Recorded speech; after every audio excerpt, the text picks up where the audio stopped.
Firstly, good afternoon, everybody. I'm delighted to be hosting today's webinar, which centres on how the public sector can deliver on its cybersecurity requirements. And I'm also really pleased to see lots of familiar organisations and faces, but also some new faces as well. So firstly, welcome. For those that don't know me, I'm James Kent, Client Solutions Director at Bloom. And I work very strategically with our customers, connecting them to our proposition, but also intrinsic to the initial projects, working quite closely with our commercial managers. And our commercial managers can operate as an extension of your team and support you throughout the life cycle of those projects. And certainly we're getting increased appetite for cybersecurity requirements at the moment.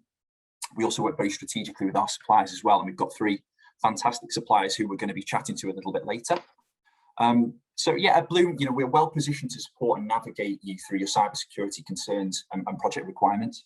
As I said, we work with a plethora of suppliers who are well equipped with key accreditations and credentials to support you, particularly during these times of vulnerability, offering certified cybersecurity consultancy, looking at things like risk management, risk assessments, but also penetration testing and accredited cybersecurity training to upskill your team. Because there's a really interesting stat that came out that approximately 95% of cybersecurity breaches are caused by human error. So yeah, that's to kind of frame the initial webinar today. But first, I'd like to introduce the panel. I'll hand you over to my colleague, James Hull. Delighted he's been able to join us today. He's our head of technology. So I'll quickly hand you over to James. James, can you introduce yourself? Yeah, sure. Thanks, James. So I joined Bloom about 2 years ago, initially to sort out data reporting, and I implemented a serverless data warehouse. And about 18 months ago, I became the head of technology at Bloom. So my responsibilities expanded there from just data to provide to platform, the CRF product that we have, security provision and general IT, as well as innovation across the business. I've got about 25 years in software across many kinds of organizations, large and small, public and private sector, a wide variety of roles from sort of customer facing, pre-sales, implementation type jobs to data analysis, software development to management. And in fact, prior to joining Bloom, I was a contractor at PwC, where I'm going to hand over to Matt, who is a senior manager at PwC. Thanks, James. Thanks, James. Actually, I didn't know that, so thanks for telling me that. Hi, everyone. I'm Matt Clark. I'm a senior manager in PwC's cybersecurity practice. I have a focus on public sector clients, in particular Home Affairs clients. So, yeah, policing, Home Office, MOJ, that sort of thing. I'm really a security architect by trade. That is my thing. And I spend quite a lot of time doing cloud, hybrid cloud, and all sorts of other exciting things with our clients. Thanks, Matt. And can I also introduce Lopa Ghosh, who's joining us from Ernst & Young. Lopa, can you introduce yourself to the audience, please? Yes, thank you, James. Thank you, the other James, and hi, Matt. And also, I think Sam on the call as well, if she's here as well. So Lopa Ghosh, I'm the competency leader for cybersecurity within EY. I'm also our government leader when it comes to cyber. I'm also joined on the call somewhere by my colleague, Matt Saville, who helps me and helps our clients reach their goals. I had a bit of a peppered past into getting into where I am today. I actually started out as a civil servant and have been working within and around government for the last many years of my career. So very excited to be here with you today and talk about some of the topics that we're talking about. Thank you, Lopa. And finally, last but not least, we're joined by Sam Kirby-French, who's joining us from BAE Applied Intelligence. So Sam, can you introduce yourself to the audience, please? Sam, are you there? Alex, did Sam join? Okay, Sam might be having a couple of technical issues, so we apologise for that, and I'm sure Sam will join us at a later stage. Just before we start as well, anybody who's got any questions, please feel free to drop them into the channel, and we will put them to the panel at the end of the session. We have had some questions as part of the registration process, so thank you very much for submitting them. And yeah, we will we'll get round to them at the after the discussion. But I guess to frame the session, the ongoing COVID pandemic has significantly changed day-to-day life for most of the global workforce. How we conduct business and crucially how we communicate with one another.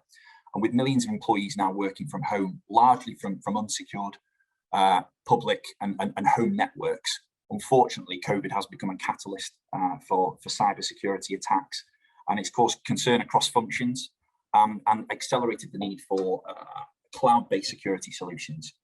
Indeed, I saw a statistic that I think the National Cybersecurity Centre highlighted a 63% increase in vulnerabilities submitted in the last 12 months.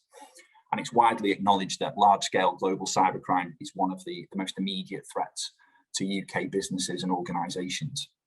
But it's not all doom and gloom. So we've got some fantastic suppliers joining today who can support with those requirements. But I guess the first question that I'd like to put to the panel is, how can the public sector ensure that they're equipped to operate in a secure manner? And I'll put that one to Matt initially at PwC. Thanks very much. Okay. Obviously, there's one of the things we often talk about in PwC is what we call fixing the hard basics. So, a lot of cyber is frankly not terribly exciting, not terribly sexy, but it's really important to to have that work done. Whether it's patching, privilege management, detection, response, so that if something bad happens, you've got a vague idea of how it might happen, where it's come from, and you're alerted to it. Sure. It's terrible finding out some hours, possibly even longer, after something bad has happened. And I think that's really the case, particularly where there's a heavy reliance on legacy IT, and obviously, the more legacy it is, the more you have to think about it. Sure. So I think that's somewhere really to start with. I think in the short term, we've often seen a lot of ransomware attacks, and in particular the recent human operating ransomware, or recent human operating ransomware is particularly devastating. So that's somewhere to begin, I would suggest, and then probably a second one, obviously with the government audience, is really understand the supply chain risk. Who is critical to your business? How are you connected to them? And what risk might they be posing to you? I think is probably where I'd begin with that. In the longer term, I'd probably suggest having a very clear operating model that sometimes I see clients where it's a little bit more ad hoc, shall we say? And I think actually having a very clear operating model with feedback loops and implementing a cyber strategy would be somewhere really to begin. Thanks, Matt. And Lopa, from an Ernst & Young perspective, we're keen to get your thoughts on that as well. Yeah, thanks, Matt. So I think just to add on to that is around use your best assets to protect you. So James, you mentioned, we're working in the COVID world. There's been an increase in attacks. People are working from home. People are using devices more and more than they used to. I think the other thing, especially when it comes to government, is that the government has access to probably some of the biggest data sites, aside from the Facebooks and the Googles and things like that, that probably know more about us than we know ourselves. But, when the public look at a government, whether it's a local public blue light service, they have to have inherent trust in what you're doing. So I think there's a number of things also that you can, principles we might talk about. So as well as fixing the hard basics and things like that, use the assets that you have. We are in a budget constrained time, and budgets are getting harder. And we know for the next 2 to 3 years, those budgets are going to get even more constrained. So where can you go to? Your people is your biggest asset. And the more you arm your workforce, the people and their families, especially when it comes to local public services, around awareness, around what their responsibilities are, you can immediately increase cybersecurity posture of your organisation. Because it doesn't matter how much money you spend on technology if someone just clicks on the wrong link. So there is a real good way of doing that there. I fully agree with Matt's point around your third-party supplier area as well. Make sure it's diversified. Make sure you've got the right controls in place. Make sure you've got the right contracting in place. Know where things go. But there are some quick, medium, and long-term things that you can pull to help your organisation get cyber secure, but never underestimate the power of your people. And just lock the information away. Don't keep it in your car when you're doing field work, things like that. It's such a simple way, and people don't often think about it, but that's the quickest and easiest way, I would say. You're right. I mean, you make a very, very good point. I mean, it is about upskilling the teams as well, isn't it? Especially with the budget constraints that are taking place at the moment. So if I were to now pull James in from Bloom, what cybersecurity? How have Bloom put cybersecurity at the heart of our internal processes, James? Yeah, there's a few ways. There's obviously there's people and there's processes. So one really good way is to ensure that you do the systemic stuff, the processes that enforce those correct behaviors rather than just a policy sort of based set of paper controls, because you're relying on people if you just go down the road of we have these a stack of paper that says these are all the controls that we need to have, and these are the things you have to do. You're talking about people trying to do their day jobs, and that kind of stuff over time will slide. So you might have regular kind of updates and education to keep people up to date with what you're supposed to be doing. But over time, that kind of recency will diminish, and they'll kind of fall into perhaps bad habits. So between that education, you also do need to have stuff in the back. So on our sort of email and on our back end, so we've got various things we've put in place from our IT providers. So endpoint security and email scanning, locking down your laptop so you can't put in USB drives and you don't have admin rights, all that kind of basic stuff we got in, so that actually, as much as possible, try not to ensure that people have to think about it, because we've kind of done a lot of it for them. But there is always that human element, which is where the biggest vulnerability is. So it's making sure that you've covered the bases, so that vulnerability window for people is smaller, and therefore you don't have to regularly just kind of audit and make sure that new systems haven't come online that you haven't considered, or that there might be a new weakness. It's kind of a constant vigilance and not sort of thinking it's a one-off exercise to say, right, I've got security sorted now, I don't have to worry about it for 12 months. Sure. Okay, thank you, James. And if we bring the wider panel back in, what are the typical blocks you see with the implementation of cybersecurity measures and systems? Lopa, I'm keen to get your thoughts on that question. So you broke up a little bit there. What was the question? Oh, apologies. Yeah. So what are the typical blocks you see with the implementation of cybersecurity measures and systems?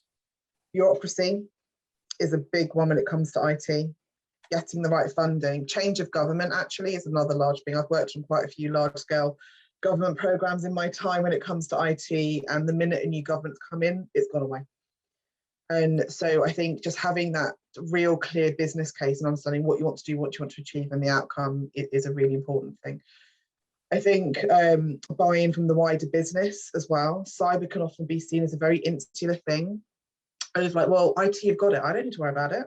And so therefore, when someone comes and talks to you about it, like, well, why do I need to invest in something? It's IT, right? It's the same thing. It's not the same thing. So that stakeholder engagement, that business benefit case to implementation, I think is really, really important. And getting the right technology to support you. Don't go for the shiny thing or the brand newest thing that's out there, because there are so many solutions out there. There are so many people trying to sell you something, especially because you're government. So it's really choosing the right solution that works for you, but having people that are educated on business buying to make sure you're buying the right solution that supports you. So, so those are three things. There's so many more, but I'll leave some other panelists to answer. Matt, it'd be good to get your thoughts as well. Yeah, so I think I've worked on some of the programs that Lopa has. Clearly, I've had some of those experiences too. I was thinking about this on sort of two fronts. Was again the people side, which we sort of covered in the earlier question, but tech as well. So I think one of my experiences in the people aspect of cyber is a sort of a lack of not understanding, but kind of, are we really a target? Is that ever going to happen to me? It only happens to those other people. That sort of thing. And often that sort of attitude sort of in the middle of the organization, not at the top that kind of get it, and people at the bottom understand it. It's the people in the middle, whereas as Lopa was saying, was the that investment where you're having to kind of unlock the investment. That's where I tend to see that sort of concern. And the other thing I was thinking about this earlier was the sort of what we call, are we really a target? No one really cares about what we do. And actually, because of that sort of, I mentioned it earlier, that sort of ransomware thing, is everyone's a target. It's actually not because you're a target because of the data that you have. It's just that you have data and that you're a business. And that's what makes you a target. And I think there's that sort of, you often see in any walk of life that it won't happen to me, it will happen to someone else, whether it's car accidents or whatever it might be. There's that sort of thing that comes through as well. So that's the people side of things, which is really important, right? And bringing people along the journey. I think on the tech side, and I'm a security architect, so I wouldn't say this, but the legacy aspects are really key. If you can't sort of wrap your arms around your legacy estate and know the size and shape of it, it's very difficult to quantify a problem, which then becomes difficult to know what investment should I take. What's my time horizon? And going to seniors, people who hold the purse strings without that sort of information means you lack credibility, and it means it's therefore difficult to unlock investment, I would say. And final thing, just on the cloud side, because I think it's really important on the cloud side, is making that hybrid cloud work together. It is really hard to do that and do it well, and rather than keeping two separate. So, people, tech, and a few items under each. Thank you. And actually, Lopa started touching on something with one of the questions that we were actually submitted as part of the registration process. So you spoke about organisational buy-in, Lopa, but how do you get organisational buy-in with a cybersecurity strategy? Don't mention the word cybersecurity. That's why I would say it, because when people hear that, it suddenly in people's brains becomes very technical. And as an industry, it's still a very, very insular industry. And so it's something I'm quite passionate about, actually, because cybersecurity affects every single person on this planet. Whether you have an IT device or an IoT device, it doesn't matter. It affects you in some way. Someone has some data from you. And so it's making the problem statement human. So we talk about persona-led change and persona-led buy-in, is that the person who you need to affect doesn't have the same criteria as, say, you or me. It'll be very, very different and personalised to them. And when you make it more real to that individual and buy-in, suddenly it clicks. So if you're thinking about central government services or local services or blue light services, you need to talk about it in the terms of, if the data's out there, you could be a target. If the data's out there, you can make someone else a target. You look at WannaCry, no one thought that was going to happen and nearly crippled the NHS. But actually, not as much as people thought. People heard cyber and they reacted, and in some cases overreacted, rather than proportional reaction. And that comes down to the fact that still people think of it as like, oh, secret squirrels sit in the background, and then in this hexagonal thing that's in Cheltenham, and we don't know what it is. So it really is about making it real. And the minute you make it real, and the minute you make the technology and everything around it accessible, buy-in becomes easier. I see the benefit to me. Making it relatable to the workforce, isn't it? Okay. Yeah. Okay. So so from a business perspective then, and from PwC and EY's perspective, what solutions have you been able to offer to address this currently? Would you like me to lead or Lopa? Yeah, sorry, Matt, sorry. Please, thank you. Okay, it's one of the tricks of the Zoom call. So I think probably a couple of, I tend to think like this. There's a couple of things is, in terms of a non-tech solution, and it does interact a little bit, but one of the things that is really important to help certainly leaders and those sort of people who hold the purse strings to say buy into this is to sort of consistently and coherently understand risk. And that's obviously something that's quite important in public sector, because there is this sort of whatever you call it, sort of the self-insurance risk, and we'll carry on and that sort of thing, because government will always carry on, it kind of has to. So I think being able to clearly and coherently understand and measure risk, and in particular track it over time, such that you can see if there is investment or a program of work or a project, whatever it happens to be, you can start to see a measurable difference. And risk is really hard to put quantitative numbers on. I mean, there's whole academic studies and work going on in the sort of quantitative space around this. But that would be one thing we've done, and actually been able to do that as a service, so that it's feeding excos or whatever level is required, has been really interesting. That's the non-tech bit, and the tech bit is probably more around what we call rapid risk reduction, which is, or sometimes called purple teaming, which is a cleverly titled combination of red and blue teaming. But that's essentially working, with an attack and then a fixed team very, very rapidly going in and working with clients, whether that's in-house teams or outsourced teams, it doesn't matter. And working with that to really rapidly reduce their risk posture, or make it better. To make a tangible difference, where you can actually say we've gone from here to here in a period of weeks. Thank you, Matt. And Lopa? So in addition to some of those things, I think some other things that we've been working with clients actually over the next, past month actually, is around understanding that risk posture. So to Matt's point around, understand what you want to do. the risk posture is the most important thing, because you don't have to be the most amazing locked up thing in the world. You just have to be good enough for your organisation and understand the level of risk that you are willing to take. You can do that in a number of ways. So we do maturity assessments. So we'll come in and we'll understand, okay, well, where are you today and where do you want to get to for you? And that then comes into the second piece, which is around that whole persona-led strategy. What is right for you and where do you need to get to? And so from that maturity assessment, you'll understand, is your technology up to date? Are your policies and standards up to date? Do you have the right relationships? Do you have X, Y, and Z? So that's a really good, easy way to understand where do you need to get to. And then from that, there are a number of things. You have culture assessments. Do you have the right culture for your organisation? Do you have the right technology? Do your people know what they need to do? We also do a lot of exercising at a board and an exec level. So one of the quickest ways to get buy-in is to scare the monkeys out of somebody. So, and it's a very easy way of doing it, because the amount of times that boards and the non-execs do not have cyber as a board item on there is unbelievably regular. It's getting better. It is getting better, but it's still not where it needs to be. It needs to be a standing item. So we do a lot of work with boards, board coaching, and metrics. What are the right metrics to measure as you go through? Okay, thank you. So to kind of just to take that one step further then, so what would you say to a customer who doesn't have as a mature cybersecurity strategy as others?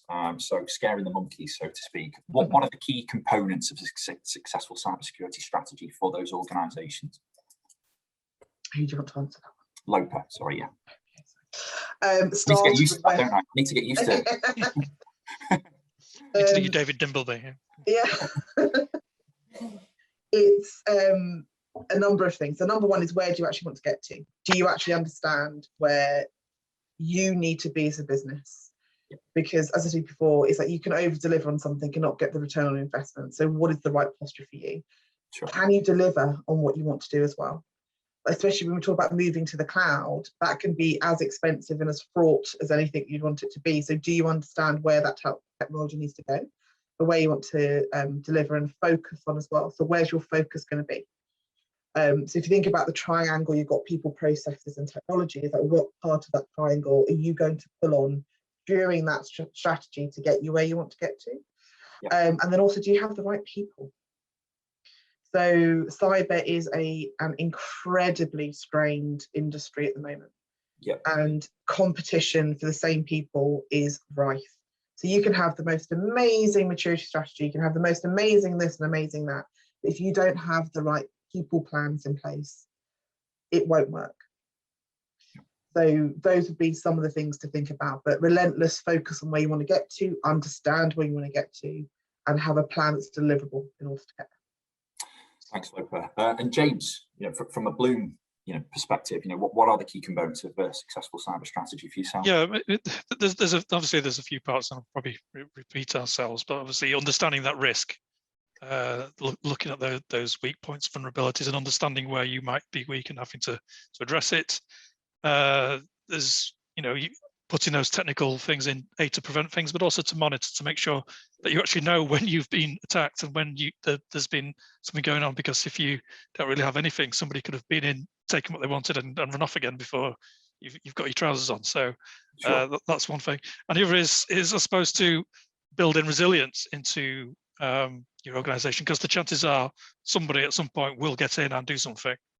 And so the question is, have you got enough sort of fire breaks in your organisation, so once they get in, they're not into everything. It's just they may only just get into that one small bit, and understanding what have you got the resources to be able to stop it or to remediate it or respond in any way, and make sure that you've got your processes and okay, something's happened. We know what we're doing. It's this, rather than sort of going, oh my God, what should we do, run around kind of thing. So that's kind of what we do from a Bloom point of view. Thanks, James. And Matt, have you got anything else to add? It's very difficult to add to some of those. I think they're all on the money. I think in addition to Lopa's point around the kind of maturity and where you want to go, I think probably it's probably a bit of a cliche, but that sort of that business outcome focused, to use the buzzwords, and sort of the value chain is if that security strategy is not aligned to that value chain, there's probably something wrong. So that's something to think about. I think the other thing is we've talked about the skilled expert resource, and echo everything Lopa said. I think that's really important. And the resilience aspect is, I often see, particularly in public sector clients, the kind of the need to kind of protect, if you think about the NIST cybersecurity framework or whatever, to essentially stop everything. And sometimes you can, there are diminishing returns in trying to protect everything and actually being able to detect stuff, whatever that stuff might be, but detect that and then work on how to prevent it is actually better value for money than trying to kind of close every eventuality down. So I think that's really important. And just to probably a little bit more on the skill resources is being able to traverse the ladder, if you like, from the very senior stakeholders to explain how their strategy makes a difference to their business, right the way down to the people with fingers on keyboard, if you will, so that is translated and people understand they're part of that cyber strategy. Probably another thing is, we touched on it earlier, was the people, but also the supplier base. We did speak earlier about the supply chain. How can they help to deliver that? That is really important. Rather than particularly in government with lots of contracted organisations, contracted outsourcing. What's their part in your success? So that's something to think about too. But some great points been made here. Thank you. And we're talking about the strategy as well. And again, I guess this is kind of aimed at maybe customers with a not as a mature cybersecurity strategy in place. How often should those strategies be reviewed, Lopa? What are your thoughts around that? And to take that to the next step, what is the best practice to ensure the continual development of these strategies? So the easy answer is every year, right? You need to check in and make sure that it's still valid, just because the landscape with cyber changes so much. But what you don't want to do is make it this sort of like, we've got to change our strategy and everything's falling apart because it's all different. Sure. It's, if you have the right benefit case and you've written it, you've got the right way you want to get to. I think keeping that end goal in sight is always the most important thing. Is you do need to, though, review your strategy as you're coming through, because new technology does come up, new third-party suppliers do come up, your people change. So doing that annual review as a minimum to see that you're on the right path, but also as and when you need it. Like if nothing's changed and everything's okay, you're doing good. Absolutely. Why put extra effort in something that you don't need? But if you suddenly have a change, then have a look at it. I mean, so it's a bit of a wishy-washy answer, but as and when you need it, but just keep on checking in, because if it's a 2, 3, 4 or 5 year strategy, as we know with cyber, it doesn't matter how far ahead you plan, something's going to come along and lock it off. So just make sure you're secure for now. Thank you, Lopa. And Matt, keen to get your thoughts on that as well. Yeah, so I'd agree. It's probably an annual is the bare minimum. A couple of things that come to mind or spring to mind, particularly with government clients, is if there are sort of machinery of government changes, people, government departments moving around is definitely one to think about. I think the other thing is what I'm really keen. I mentioned it earlier on feedback loops. Is if we start to see a particular incident or a particular area where there are concerns being raised, it's worthwhile, whether that's an annual review or an ad hoc. It perhaps is not terribly relevant how that manifests, but that's a really interesting point to say. We are seeing an issue here that is, we're having to deal with in whatever way might be necessary. But that's the point where maybe it's time to have a look at the strategy. That would be my feeling. In addition to the kind of potentially budgeting cycles, all the usual things that would trigger a strategy in public sector, and certainly change of administrations, that sort of thing as well, would be all good triggers to kick off in that way. Thanks, Matt. And I guess the final question that I wanted to ask before we look at the questions that have been submitted by the customers is how can the public sector ensure it is the head of the curve in its cybersecurity strategies? Lopa, I'll be keen to get your thoughts on that one, please. That's a toughie. Sorry. And because it's the same, well, I'll tell you why it's a toughie, is because it's the same, to the point I was making earlier, is that you don't know what the next threat is until the next threat is. So it's very hard to get ahead of something that is so fluid. But I think one of the things is keep that intelligence gathering going.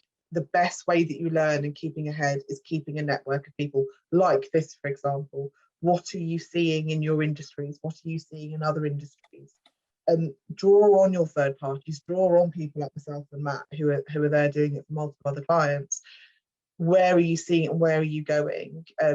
And what do you think that might affect you in the future? But I think also the other thing is having an open mind, And I think, Matt, you kind of said it earlier, I think, around it's never going to happen to me.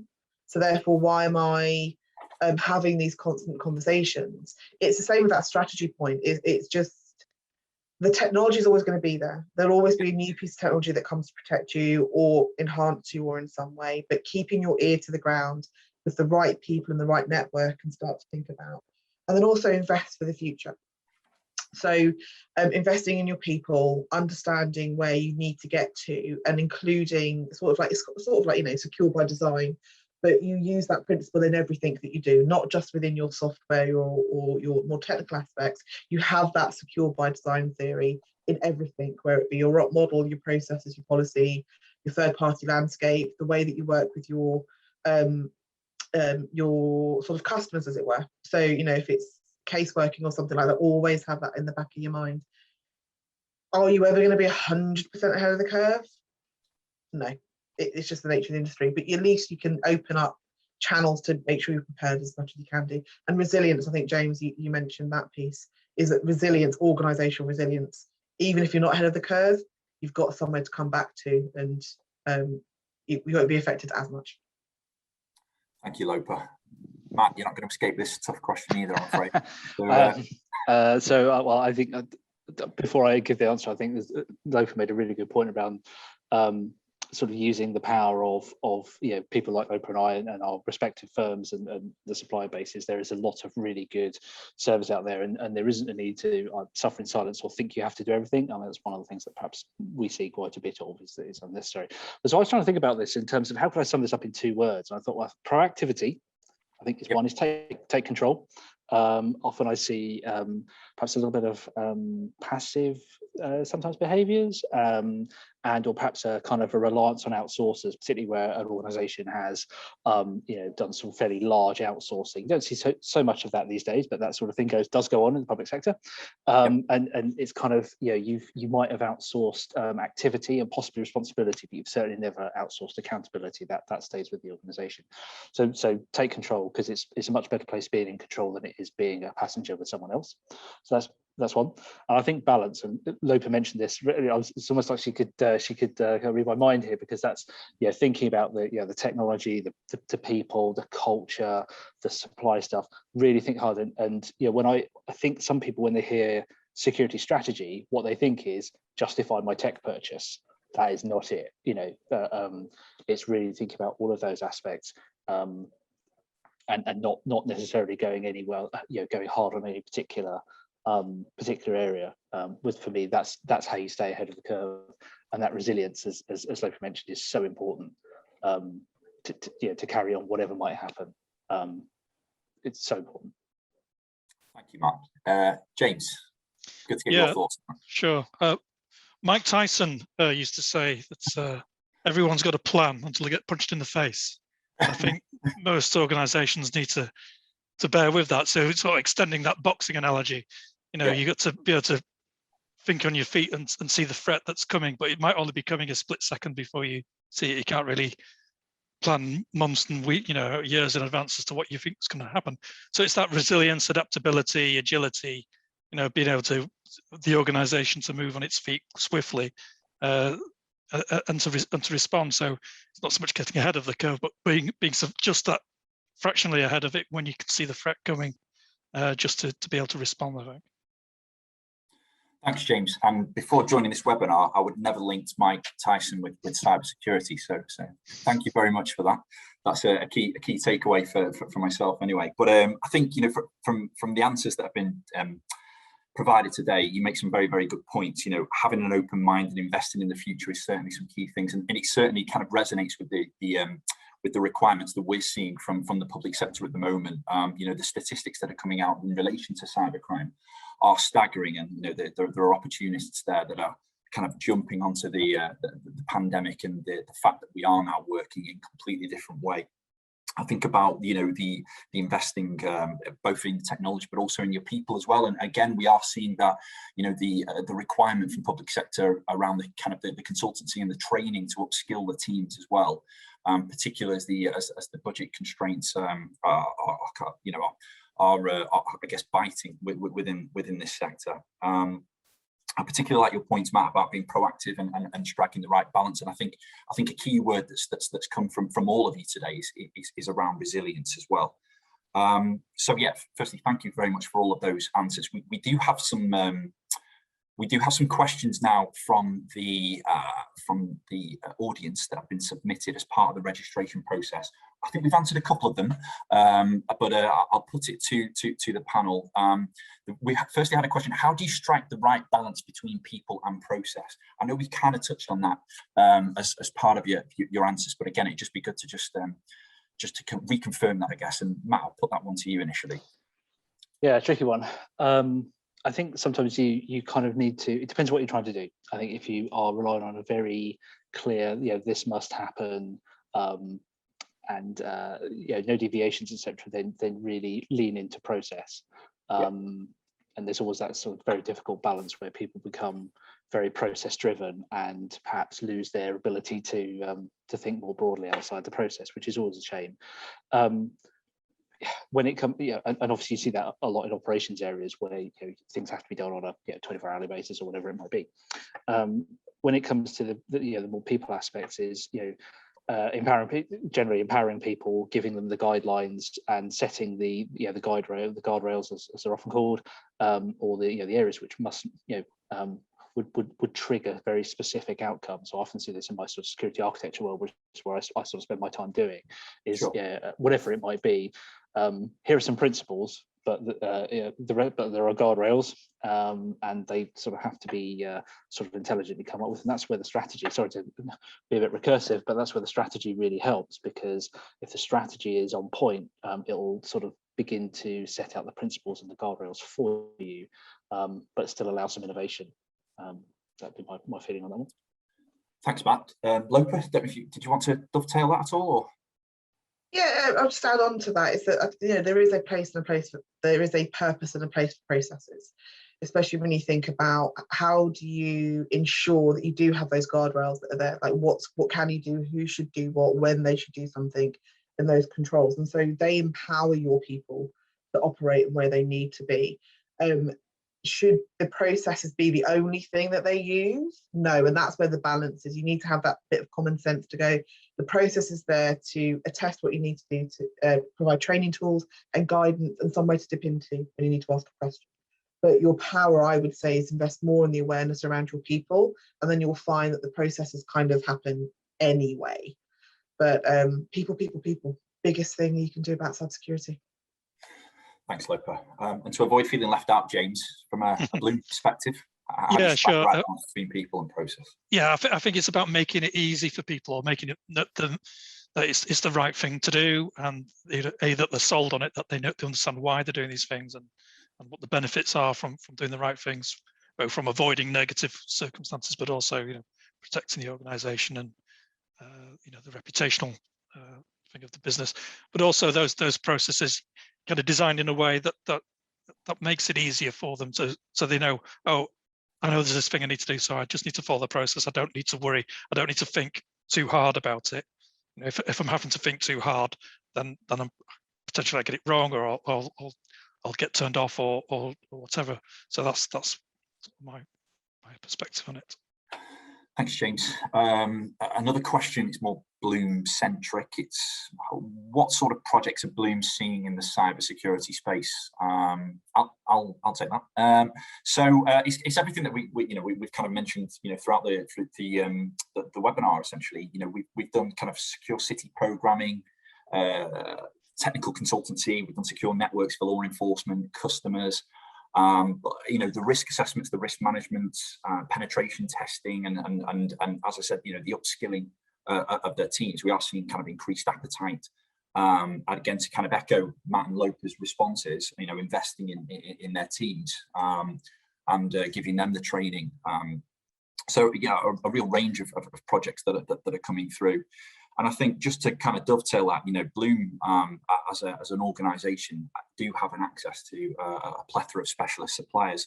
Obviously, we're joined by two key specialist suppliers today, but we can really connect you to those suppliers efficiently and effectively. But underpinning that as well, we have that in-house expertise that that can essentially operate as an extension of your team and enable you to kind of focus on the wider strategic elements of the cybersecurity, whilst we can support you to essentially run those exercises and connect you to those specialist suppliers that essentially will be able to support you and implement, whether it's a robust strategy, or a review of the strategy, or the training of the teams that we've mentioned. So that is all of the questions. I'm just going to, I guess, a final call out for people on the call. If anybody had any other questions that they'd like to put in the chat, just have a look now. I don't think there is. Okay, well, that just leaves me then to firstly thank you. Thank everybody for taking the time out of their busy schedules today. I appreciate it's a very, very busy time for everybody at the moment, particularly in public sector as we end the financial year and enter the new one. So yeah, again, I really appreciate you taking the time out of your diary. I'd like to extend my thanks as well to the panel, both Matt, Loper and James as well. I think you provided some really insightful and thought-provoking responses. So again, thank you for that. And just a reminder that we will be sending the webinar out to as a recording to everybody that's joined via email. And please feel free to filter that out to anybody you feel may benefit from listening to the recording, or having a conversation with Matt, Loper, James, or myself as well. So again, thank you very much for today, everybody, and have a great afternoon, and hopefully go and enjoy the weather. So thanks again, and speak soon. Bye bye. Thanks. Thank you. Bye. Bye bye. Bye.